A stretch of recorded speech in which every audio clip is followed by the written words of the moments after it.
Hi friends. Recently one of my relative uh, said a sloka.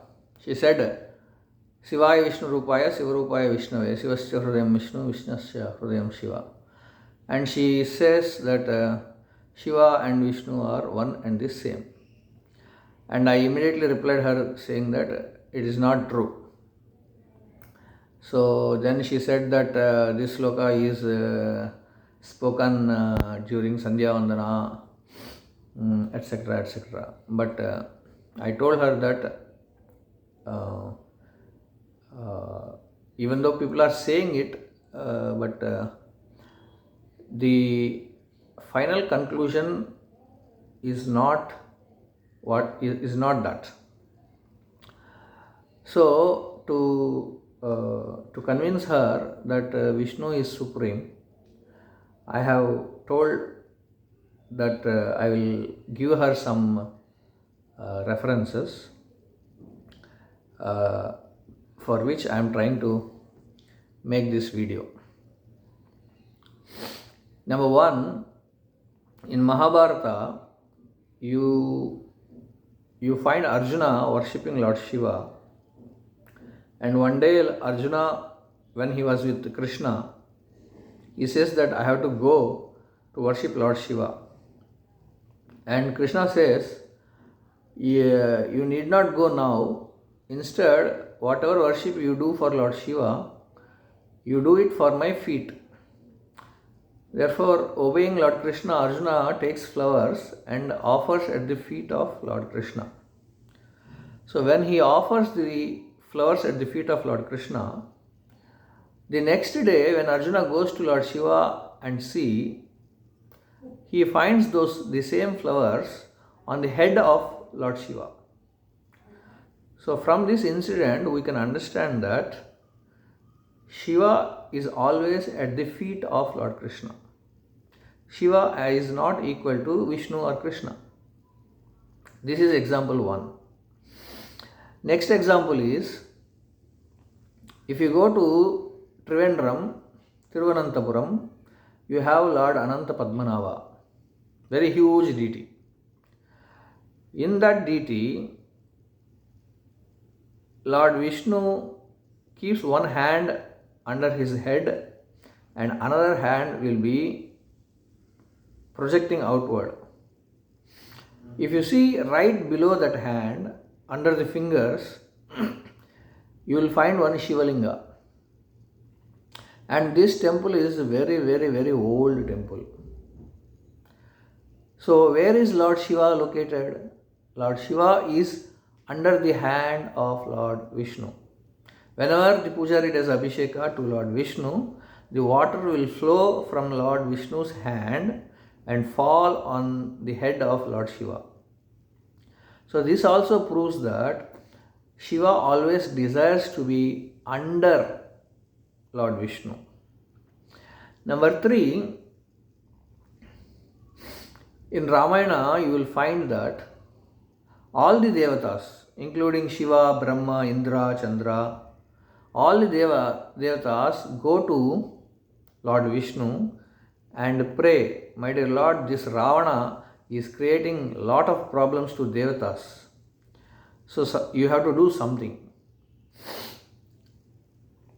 And Lord Vishnu says that I am going to appear in human species like as Lord Rama, and you all should appear as monkeys.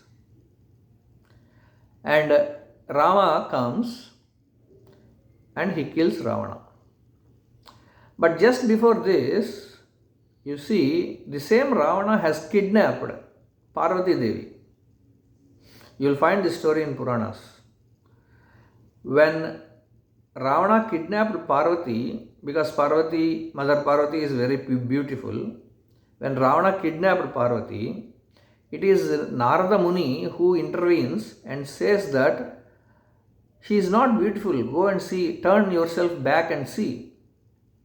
When Ravana turns back and sees, he will find Kali, very dangerous form. Then he just leaves Parvati away and asks Narada Muni Then who is beautiful woman? I want to marry her. Then he will show one lady in a cave doing tapas. That lady is Mandodari. So now the question is, when Ravana kidnapped Lord Shiva's wife Parvati, why Lord Shiva did not kill Ravana? Instead of killing Ravana, he and other devatas went to Vishnu and requested Vishnu to kill Ravana. Because devatas are not on the same level as Vishnu, and devatas are bound to satisfy the karmas of a person. Ravana has done a lot of tapasya and earned a lot of power. He is the king or emperor of the universe at that time. And Ravana was very knowledgeable, very powerful. So all these things, devatas only have to do. But when to kill such a powerful person, the capacity of devatas is not possible. So they went to Vishnu. And Vishnu came as Rama, and again Ravana kidnapped Lord Vishnu's wife, Mother Sita. Then Rama killed Ravana. From this we can understand that even though Lord Shiva is very powerful, it was not possible for Lord Shiva to kill Ravana. It took only Vishnu to kill. Now let us go to fourth example. In Srimad Bhagavatam, we find Gajendra. A crocodile catches the feet of Gajendra. Gajendra fights the crocodile for 1,000 years. And finally Gajendra shouts, Adi Moolame. So when he shouted Adi Moolame, all the devatas have heard it. And it is mentioned in Bhagavatam. They all discussed, who is Adi Moolame? And they all said, I am not Adimula, I am not Adimula, I am not Adimula. It's only Vishnu who is Adimula. So Vishnu came to protect Gajendra from crocodile. So from this example also, you can understand that devatas are not on the equal level of Vishnu. Now, let us go to another story, the story of Bhasmasura. Who gave the boon to Bhasmasura that if he places his hand on somebody's head, the person will burn to ashes? It is Shiva only who gave. But when Bhasmasura wanted to test the same thing on the head of Lord Shiva was unable to destroy Bhasmasura. Instead, he approaches Vishnu to destroy Bhasmasura. This also proves that Shiva is dependent on Vishnu.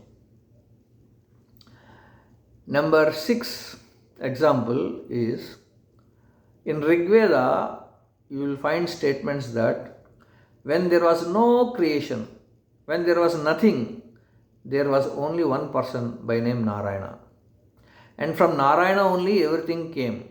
From Narayana came Brahma. From Narayana came Shiva. From Narayana came Indra. From Narayana came Chandra. Like this it is mentioned. It is not mentioned that all these people came from Shiva. It is not mentioned. Another example is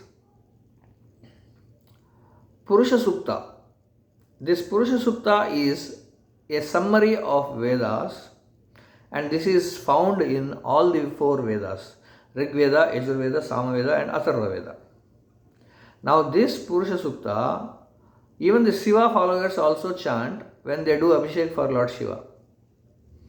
Now if you see at the end of the Purusha Sukta, you will find Hrishyate Lakshmischa Patnyau. That means the wife of this Purusha is Lakshmi. It is mentioned. Even though Shiva devotees chant Purusha Sukta, assuming that the Purusha is Lord Shiva, even though they assume like that, but the fact is that Purusha's wife is Goddess Lakshmi. So from this you can understand that the Supreme Person is Vishnu. the final example is Lord Rama is considered as an incarnation of Vishnu. Lord Krishna is considered as an incarnation of Vishnu. Lord Narasimha is considered as an incarnation of Vishnu.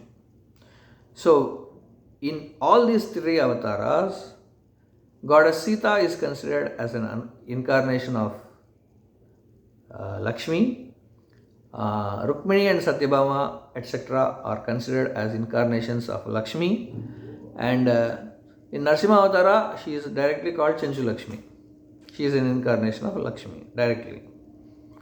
But if you believe that Shiva is equal to Vishnu, have you ever heard people saying that Parvati is an incarnation of Lakshmi?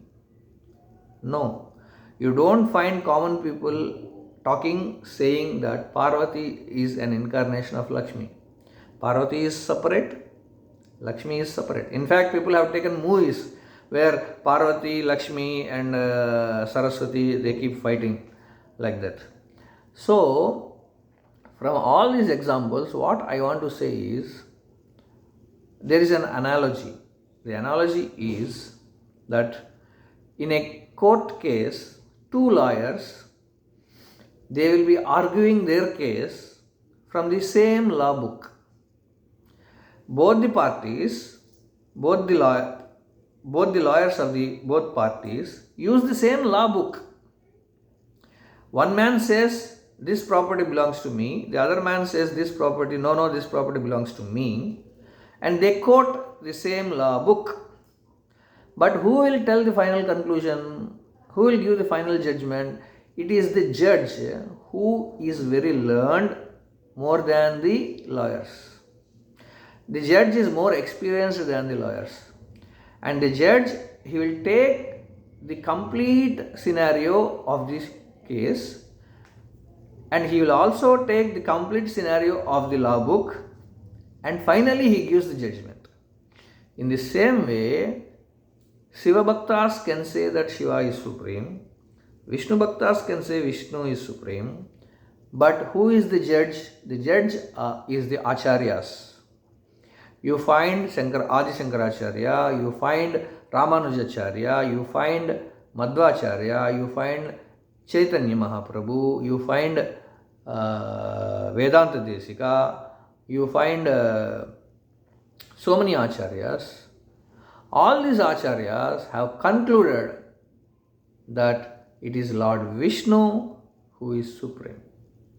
Therefore, please don't get misguided if somebody says Devatas are equal to Vishnu. Thank you.